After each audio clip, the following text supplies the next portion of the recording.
ዙር የሆነው ተማሪ ቅድም የነገርኳችሁ ሳሙኤል አንተንደር የሚባል ምናምን የኢትዮጵያን ስልጣኔ ማፍረስ የሚፈልጉ ሁሉ መጀመሪያ የኦርቶዶክስን ስልጣኔ ያፍርስ ብሎ መከራከር።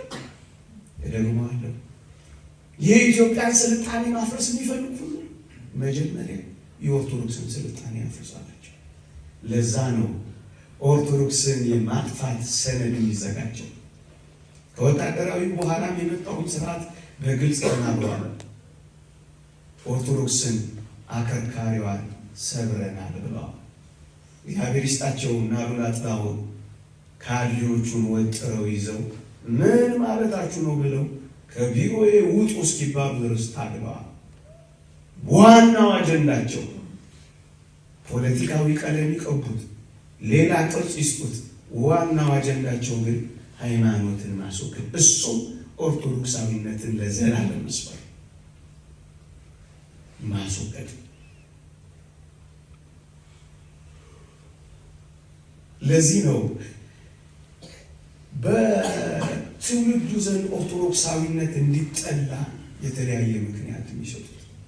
ስትጠመቁ የምትሆኑት የገሌ ብሔር ነው ያሉ የሚኖሯቸው። ይህንን እነሱ ያሏቸው ይመስሏቸዋል። ጆን ማካርሲስ የሚባል ሰው ኦርቶዶክስ ቤተክርስቲያን የዚህ ብሔር ናት ብሎ ስም ጠርቶ ነግሯቸዋል። ስለዚህ ሲጠመቁ የዚህ ወገን የዚህ ብሔር ትሆናላችሁ ይሏቸዋል።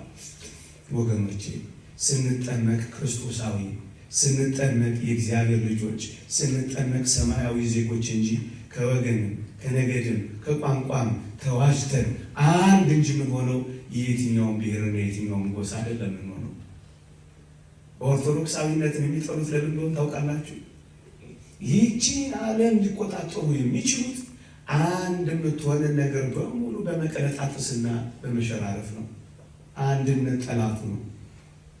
ይህቺ ኦርቶዶክሳዊ ተዋሕዶ ቤተክርስቲያን ደግሞ ህዝቡን፣ ሰውን በአንድነት በስውር ስፌት ገምዳ አዘጋጅተዋለች።